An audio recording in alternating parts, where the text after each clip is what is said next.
la primera videoconferencia de la tutoría sociales. Es un placer para mí. Yo soy la tutora Laura Rosel Bailar, soy la tutora del grupo número 1 y para mí es un placer estar con ustedes en esta primera videoconferencia sobre el tema pionero de las ciencias sociales del siglo XIX y XX. Es importante recordar las razones de las que estamos acá. El objetivo del proyecto en el que todos estamos es proporcionar una buena base teórica sobre los futuros temas que ustedes como aspirantes a estudiantes de la Universidad de El Salvador tienen que estudiar, valga la redundancia, para su prueba de conocimientos, la cual será muy pronto. Es importante decirles que esta es la primera. Tendremos otra videoconferencia el siguiente mes en agosto y otra en septiembre para que ustedes puedan conocer de primera mano estos temas tan importantes. Y les daré las primeras indicaciones sobre la metodología que vamos a seguir. En un primer momento, pues, escucharán una presentación de mi parte en la cual les expondré los temas de forma oral y tendrán una presentación que los acompañará y en la que ustedes podrán ver. Ahorita se está viendo, pero en esta presentación lo que ustedes verán son un pequeño resumen, no es toda la información la que tendrán ahí, pero es suficiente para que ustedes tengan una idea. Podrán descargar las presentaciones y luego de esa presentación observaremos un pequeño clip que lo tengo para que ustedes puedan aclarar un poco los temas, especialmente un aspecto que es muy importante. Bueno, dentro de un momento les aparecerán las diapositivas y aquí, como pueden ver, esta es la portada. Luego de este espacio del video se abrirá un espacio de dudas en el cual abriremos el micrófono para que ustedes puedan hablar y consultar. Y luego un espacio de reflexión grupal donde cada quien podrá decir que aprendió, si tiene algún aporte a lo que estudiaremos, también pueden aportar. Y así es como vamos a iniciar. Sepan que es un gusto para mí estar con ustedes este día. Les pido que por favor pongan mucha atención, que incluso anoten las ideas principales por si lo necesitan. Bueno, iniciaremos. Bueno, esta es la agenda, lo que ya les había explicado, la presentación de primeros, una pequeña conclusión, el espacio de dudas y el espacio de reflexión grupal. Ahora iniciaremos con el primer pionero de las ciencias sociales del siglo XIX. El primero es Augusto Comte. Augusto Comte es un personaje clave y que es necesario que sea el primero en ser explicado, ya que este escritor de origen francés es el considerado el fundador de la sociología. Fue el primero que le dio un verdadero realce y se interesó realmente por las ciencias sociales, ya que él fue un estudiante de filosofía. Antes de la existencia de las ciencias sociales, la filosofía era la única ciencia que se limitaba a estudiar como aspectos un poco más abstractos, no tan numéricos y muy diferentes a lo que estudian las ciencias exactas, que esas son la biología, la física y la química, y por eso es que era muy importante la filosofía en su tiempo. Ahora es una ciencia que igual mantiene mucha importancia, pero existen otras que forman como un entramado en el cual cada uno tiene su propio objeto de estudio, por lo cual la filosofía ya no es tan amplia, sino que hay muchas pequeñas, ciencias un poco más pequeñas, que son las ciencias sociales actualmente. La obra de Augusto Comte estuvo ligada a la obra del Conde de Saint-Simon. El Conde de Saint-Simon es un precursor del socialismo y fue un autor que él habló mucho acerca de la importancia de la revolución, pero no estamos hablando de él en este caso. Bueno, con este autor, Saint-Simon, Comte amplió sus conocimientos sobre filosofía y el mundo que le rodeaba. La primera obra de Augusto Comte fue el curso de filosofía positiva, en el cual desarrollaba su propia filosofía, la filosofía de las ciencias. Esto fue antes de que él creara lo que se conoce como la sociología. Con la filosofía de las ciencias, lo que él hacía era clasificar las ciencias según la complejidad que éstas tenían.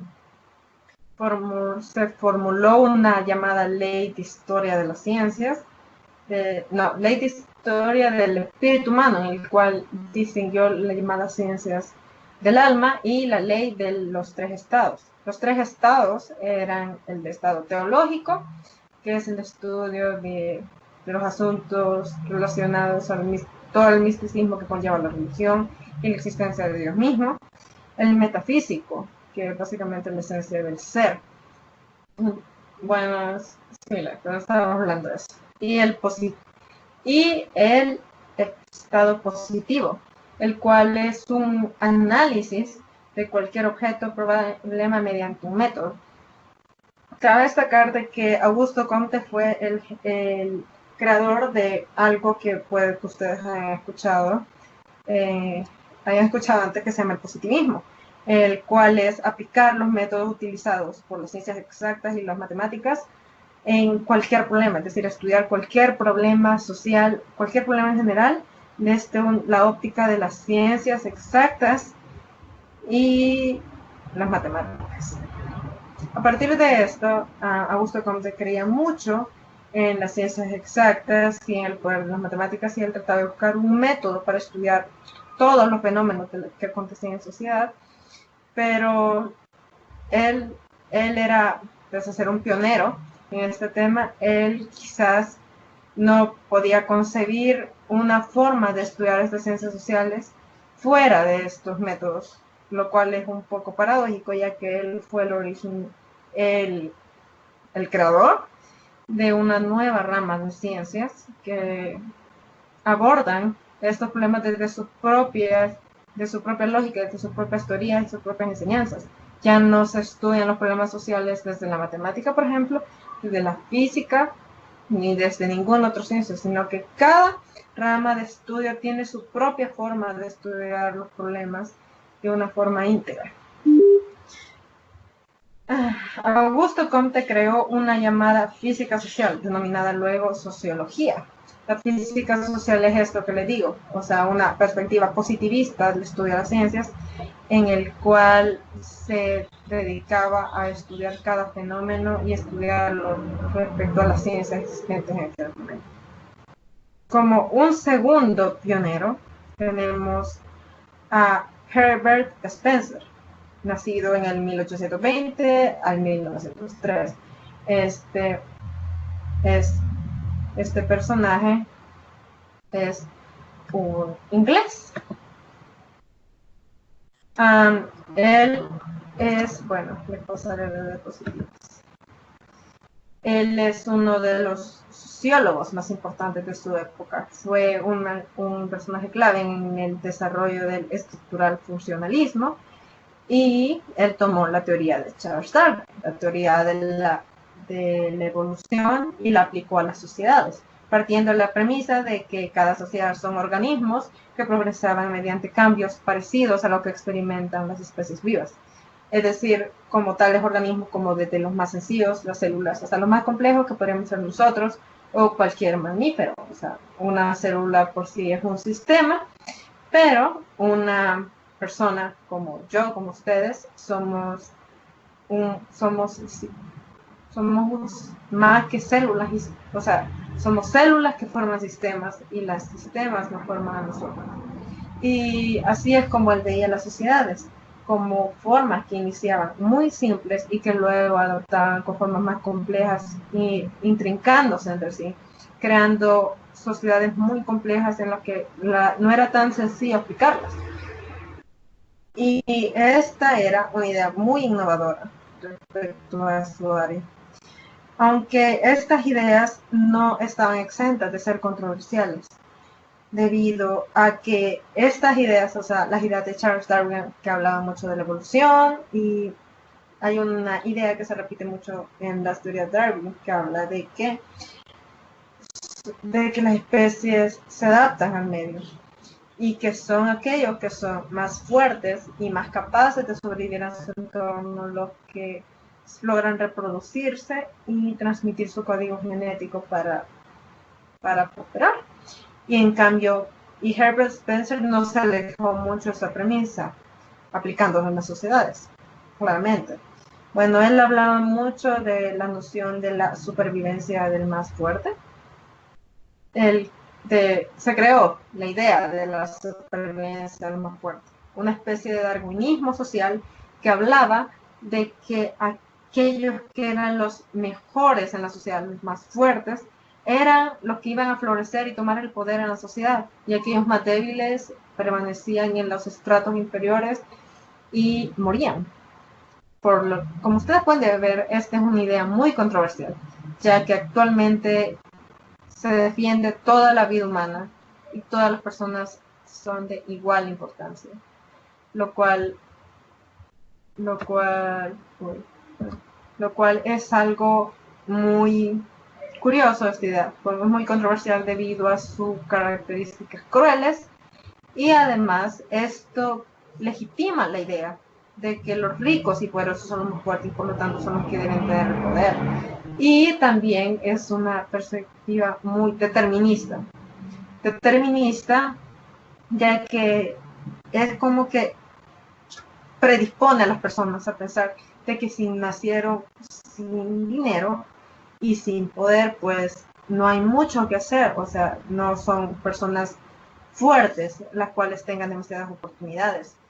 Y esto era claramente una idea muy compleja, muy difícil, de la que ya hemos progresado, ya que no se puede concebir actualmente una sociedad que piense tal cosa, de que los poderosos están ahí porque son los mejores y nadie tiene que cuestionarlos. Todas las personas tienen iguales capacidades y todas las personas deben ser defendidas y se les deben procurar los mismos derechos.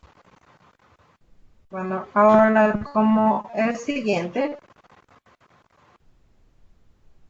tenemos a un personaje muy conocido que posiblemente se le atribuyen muchas cosas.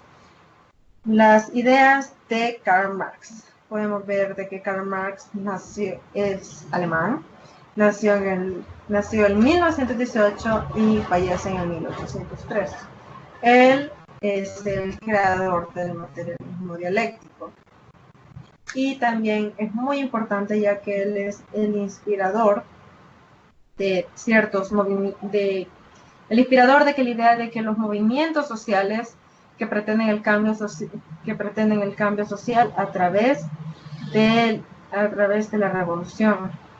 Como ustedes recordarán, estas ideas son las que impulsaron la Revolución Rusa, la Revolución Rusa y los distintos movimientos que formaron lo que se conoce como lo que se conoció como la Unión Soviética en su momento.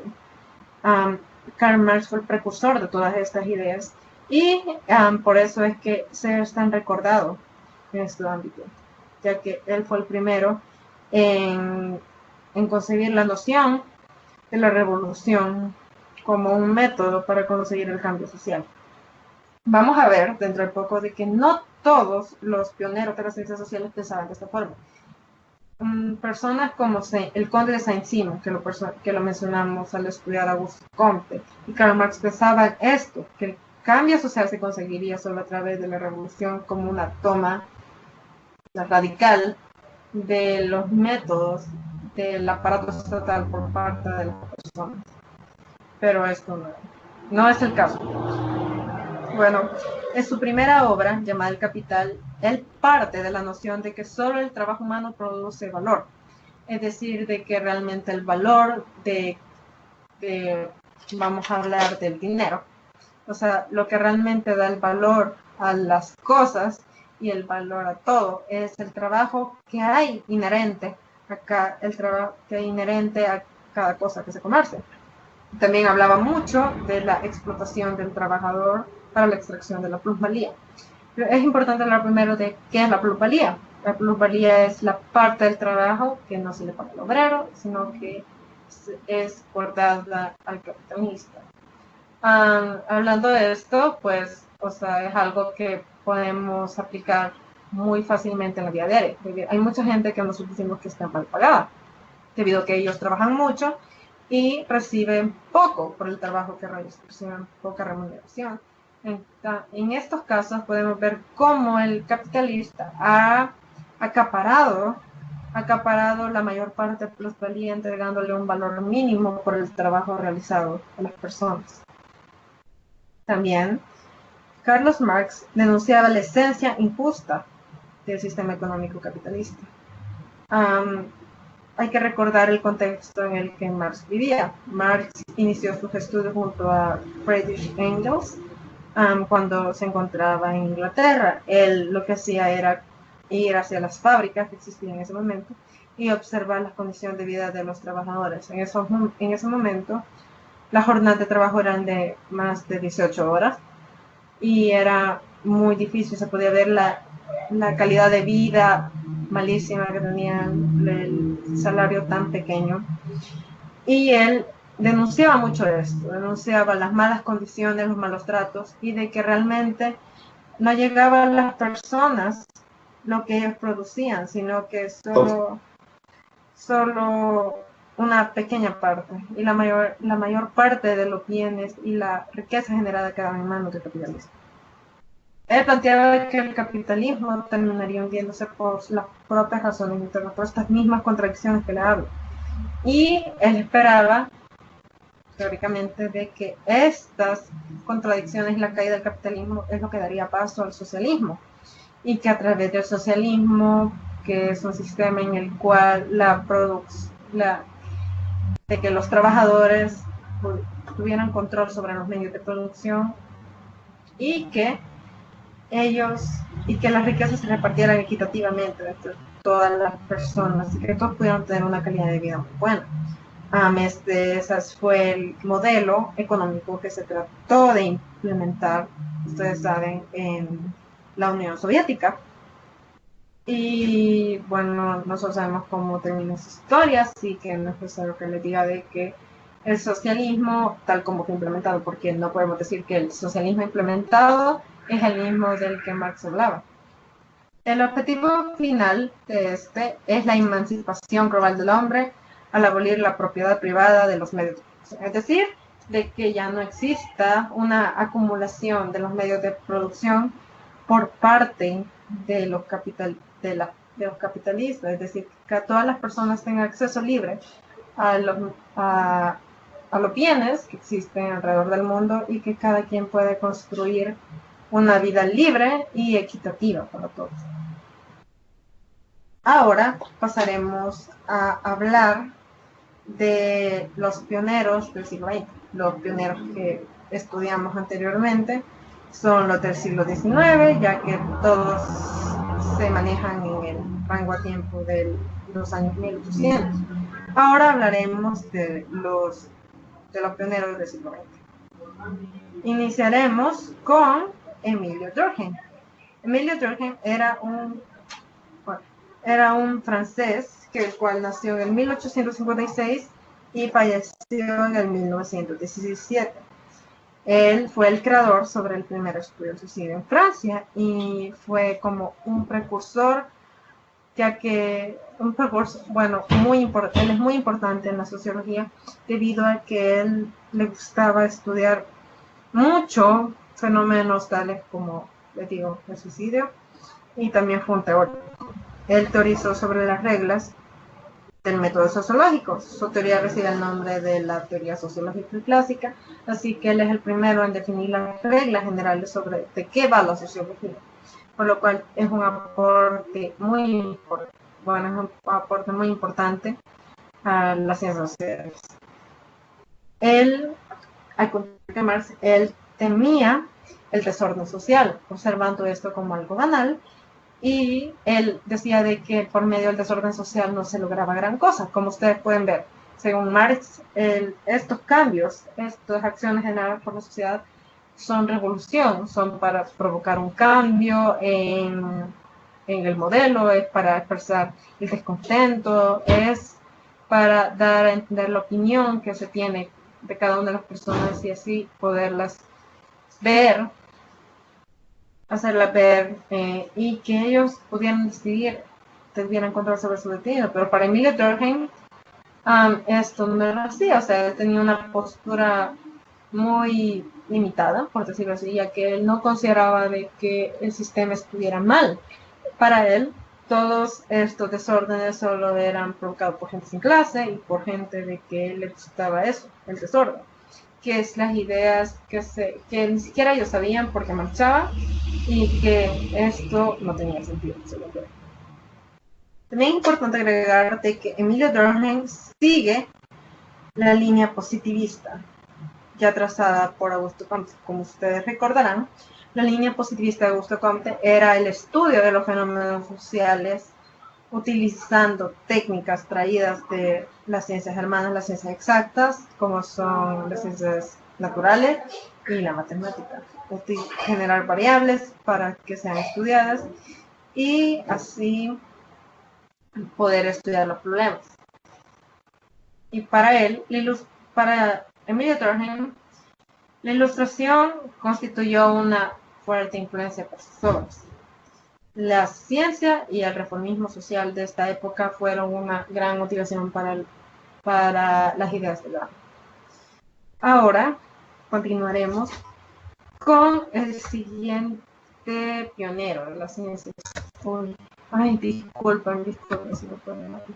Bueno, haré una pequeña retroalimentación por si no recuerda. Emilio Durkheim, los puntos claves: la teorización sobre idea del método sociológico, la creación de las reglas generales de ciencia, la línea positivista Augusto Comte. Él también creía mucho en la utilización de las ciencias naturales y exactas para el estudio de los fenómenos sociales. Sus ideas sobre el subsidio en Francia y también las ideas opuestas que tenía respecto a Karl Marx para no generar denominado por él el desorden social. Y también que su teoría recibe el nombre de la teoría social. Esos son los aspectos a destacar sobre Emilio Durkheim. Ahora pasaremos al siguiente, que él se llama Max Weber. Objetivismo. Perdón. Max Weber es americano, es decir, estadounidense, y él nació en 1864 y fallece en 1920. Él tuvo una influencia muy grande en la sociología latinoamericana, bueno, norteamericana. Es un pionero en esta ciencia. Y uno de los aspectos más interesantes sobre lo que dice Emilio Durkheim es una teoría denominada la jaula de hierro. ¿En qué consiste la llamada jaula de hierro? Él sugiere que las relaciones creadas en cualquier modelo de producción, las relaciones económicas y sociales que se organizaban y se surgían en cada método de producción, se volvían fuerzas fundamentales en la sociedad. ¿Cómo así?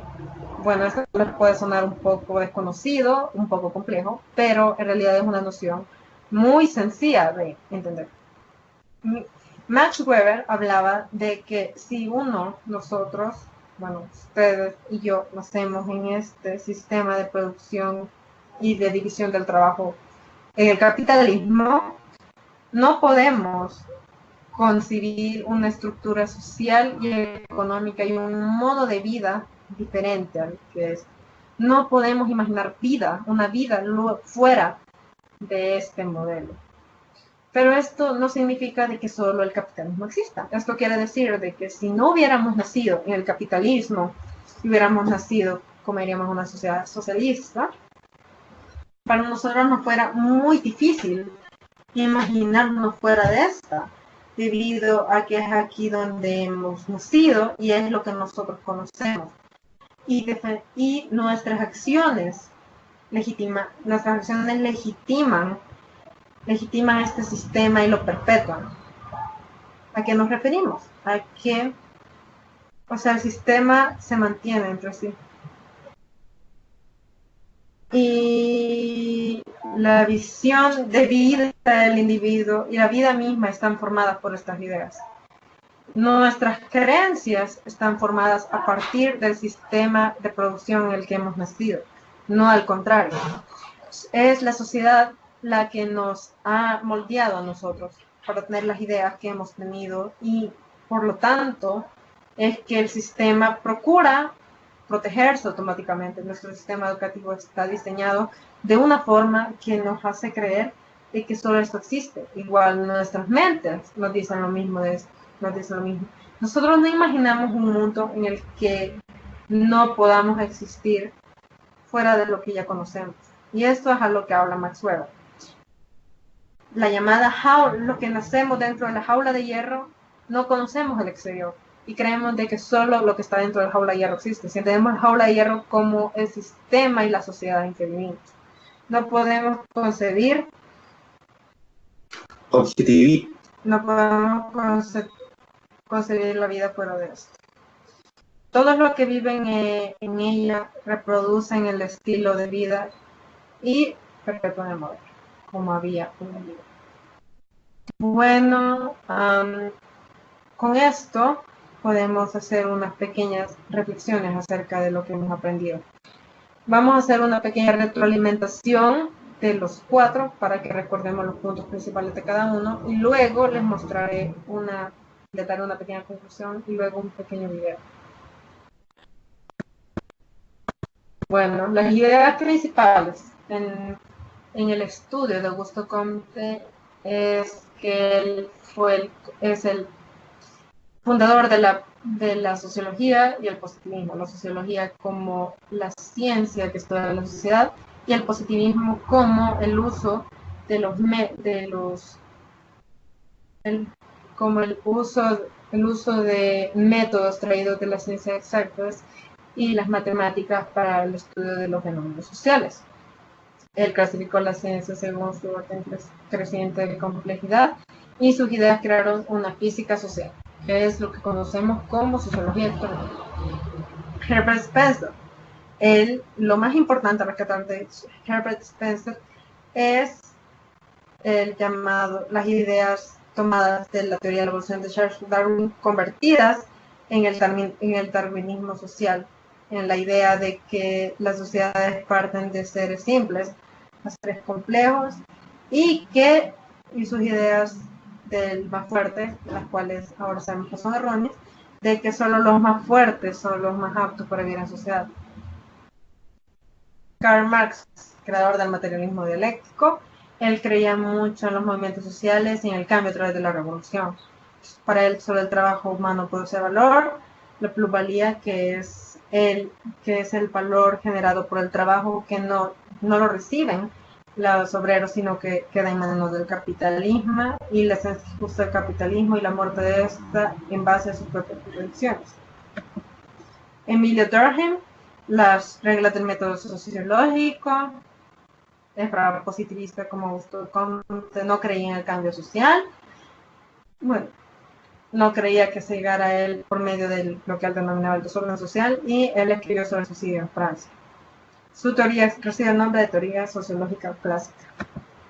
Max Weber, él es el norteamericano que influye más en la sociología de su región, y también el concepto de la jaula de hierro, en el cual se nos predispone de cuál es el sistema productivo y la configuración de la sociedad en que vivimos nos predispone a vivir bajo estas premisas. Y nuestras acciones y nuestras creencias sobre estas premisas perpetúa el sistema en sí. Ahora es importante hablar de las conclusiones y las cosas que podemos asumir a partir de esto. La institucionalización y la creación de las ciencias sociales se da solo en aquellos países desarrollados. Todos los escritores que he mencionado, ninguno es latinoamericano, ninguno tiene nombres como los nuestros, son personas de países desarrollados de Inglaterra, Francia, Alemania y Estados Unidos. Las primeras disciplinas que surgieron de las ciencias sociales fueron la historia, la economía, la sociología, la ciencia política y la antropología. Posteriormente se desarrollan la geografía, la psicología y el derecho. Es importante destacar que cada una de estas disciplinas se desarrolló primero separadamente, pero actualmente las barreras entre cada una es muy fina, ya que son ciencias interconectadas. Todas sirven para darle una explicación a este mundo en que vivimos. O sea, ahora la solución de los problemas sociales, el análisis de los problemas sociales se experimenta de una forma en que tenemos que estudiar cada problema desde todas las ópticas para tener una respuesta integral que nos ayude a generar respuestas sólidas a estos problemas.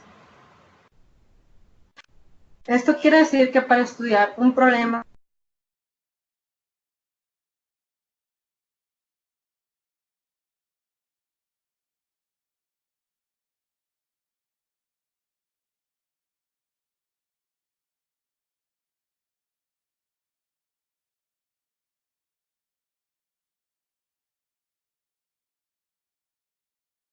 en el positivismo, utilizar ciencias naturales tales como la biología para explicar un fenómeno, ya que todo es importante, todo es influyente.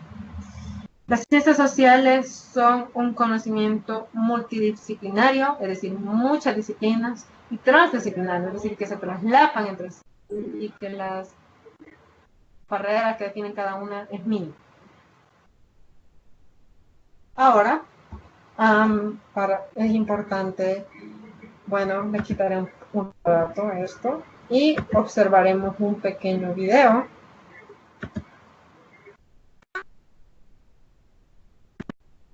Bueno, ahora lo que haremos es observar un pequeño video sobre el positivismo y sobre las ideas de Augusto Comte, el cual nos servirá mucho para entender esto.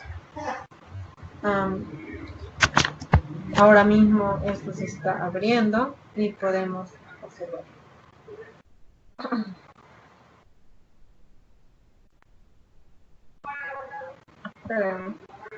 Disculpen, hay un ligero problema de audio y Objetivismo. Sale mal.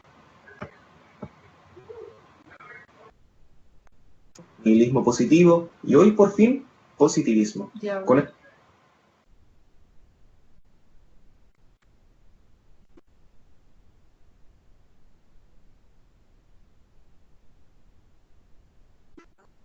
Objetivismo, nihilismo positivo y hoy por fin positivismo. Con este video completamos los 3 pilares fundamentales que dan forma racional y filosófica a este canal. Y te lo cuento en el nombre de la ciencia y la filosofía. Y bomba. En palabras más que sencillas, amigos, el positivismo es una corriente de pensamiento que afirma que el único conocimiento verdadero es el que se obtiene mediante la ciencia, en específico, mediante el método científico. Los franceses Saint-Simon, Auguste Comte y el británico John Stuart Mill son sus precursores, pero pocos saben que hubo exponentes de esta filosofía en Latinoamérica. Un buen ejemplo de ello es el político chileno Valentín Letelier, quien hasta el día de su muerte abogó por la importancia del conocimiento científico en la vida de los individuos. Se llama positivismo porque el conocimiento debe ser demostrado en positivo, vale decir, debo demostrar que algo existe, pero no puedo, al contrario, demostrar que algo no existe. Eso es una falacia lógica.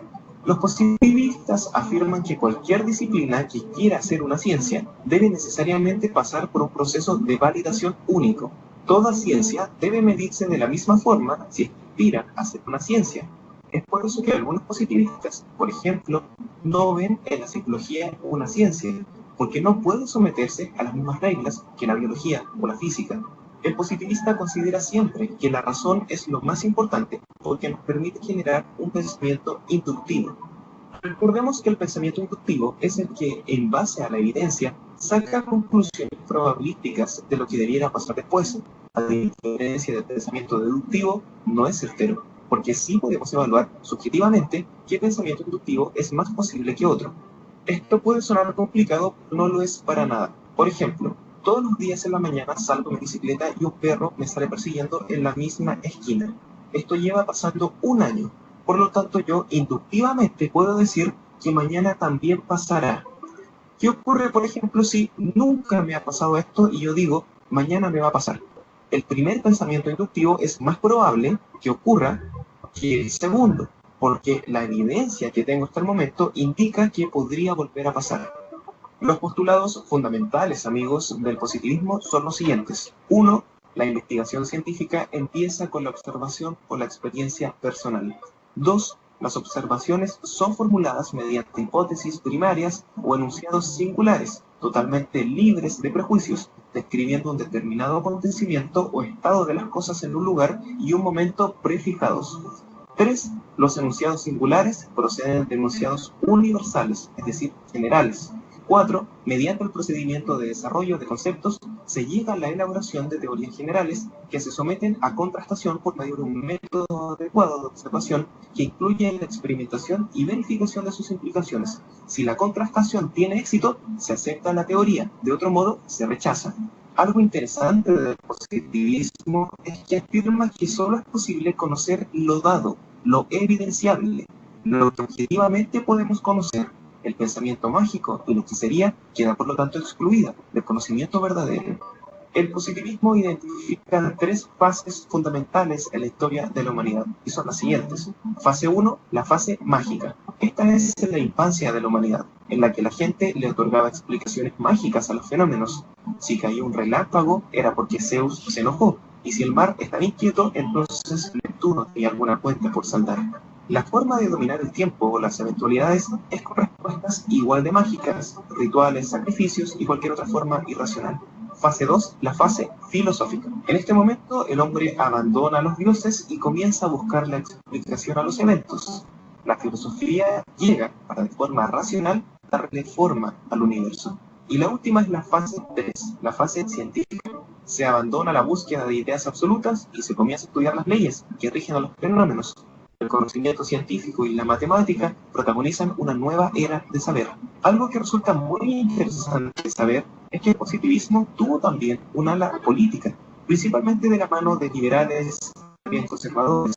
Ellos se dieron cuenta de la gran felicidad que vivían los individuos al encontrarse en estado positivo, para decir, cuando se les daba la posibilidad de abrazar el conocimiento científico, la sociedad en su conjunto mejoraba sustancialmente. Sin duda alguna, amigos, este canal de divulgación tiene fines positivistas, por la cual yo me siento profundamente cerca de esta corriente de pensamiento. Pero, ¿qué hay de ti? ¿Te sientes muy cerca? ¿Te sientes muy lejos? ¿Crees que eres positivista? Cuéntamelo aquí abajo en los comentarios. Recuerda que los 3 comentarios serán leídos este domingo en un nuevo Iván en Vivo, nuestro espacio de debate y comunicación entre tú y yo. Chao. ¿Quieres ver los vídeos antes de que se estrenen o ser parte del panel de discusión del Iván en Vivo? Conviértete en colaborador de la ciencia y recibe estos y más beneficios. Abajo en la descripción te dejo el Patreon.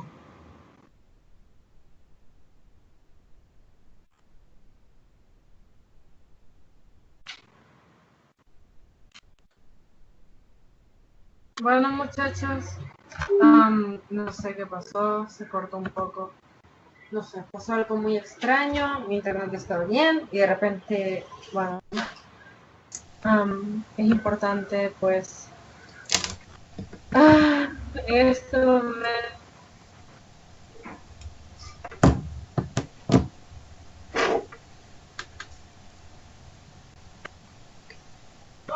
bueno, en este momento lo que haremos es compartir de nuevo la presentación de PowerPoint y pasaremos a la parte de dudas y de comentarios en la cual ustedes podrán decirme cuáles son sus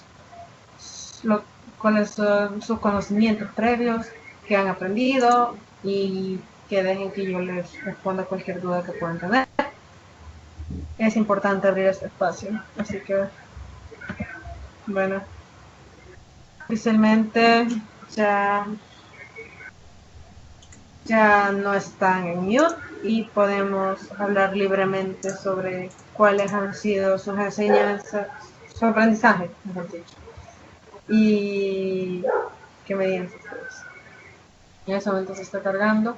Así que si alguno de ustedes tiene alguna duda, pues este es el momento. Pasaremos a la diapositiva.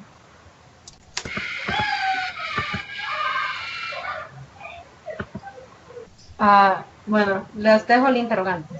¿Cómo utilizar las ciencias sociales para analizar la realidad del país? Me gustaría de que si tienen algo que decir puedan afirmarlo y así generar un debate.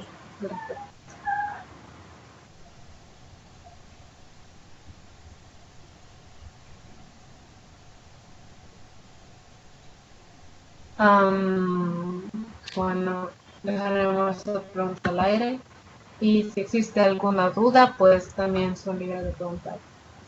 Estaré aquí respondiendo. Pueden dejar sus dudas ya sea en el chat o pueden hablar si tienen micrófono.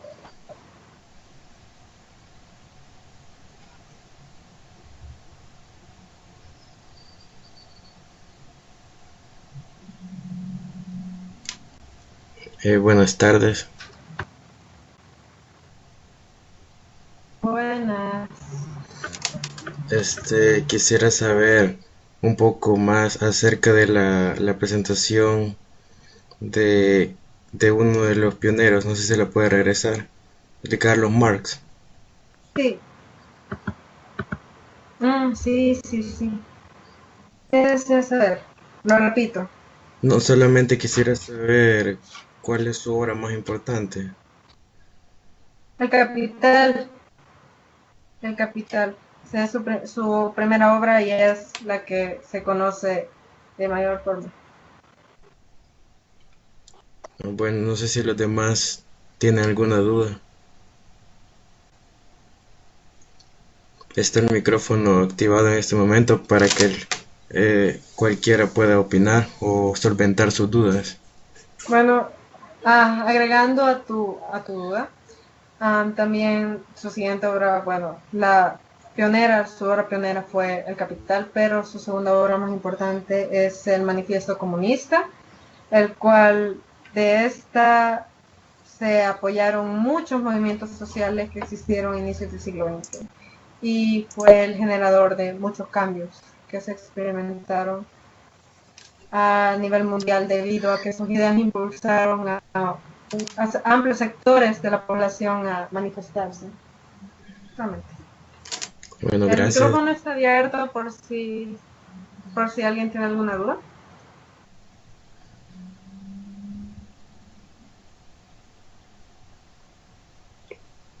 Bueno, si nadie más opine, daremos unos minutos por si alguien más quiere decir algo y si no, pues hasta acá llegamos. Y por mi parte, gracias. Y si la tutora va a agradecer también, por favor. Oh, bueno. Para mí ha sido un placer estar con ustedes compartiendo esta información.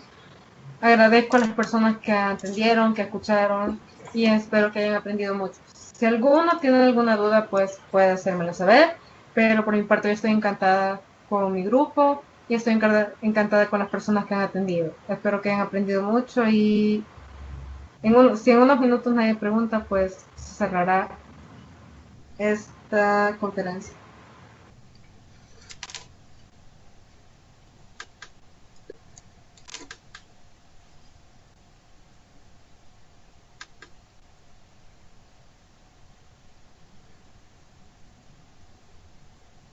Bueno, creo que nadie más tiene preguntas, entonces gracias a la tutora y por favor visiten las demás videoconferencias de las demás materias y estén pendientes de las demás videoconferencias de sociales que estarán en esta semana. Muchas gracias. Muchas gracias a todos. No me despido.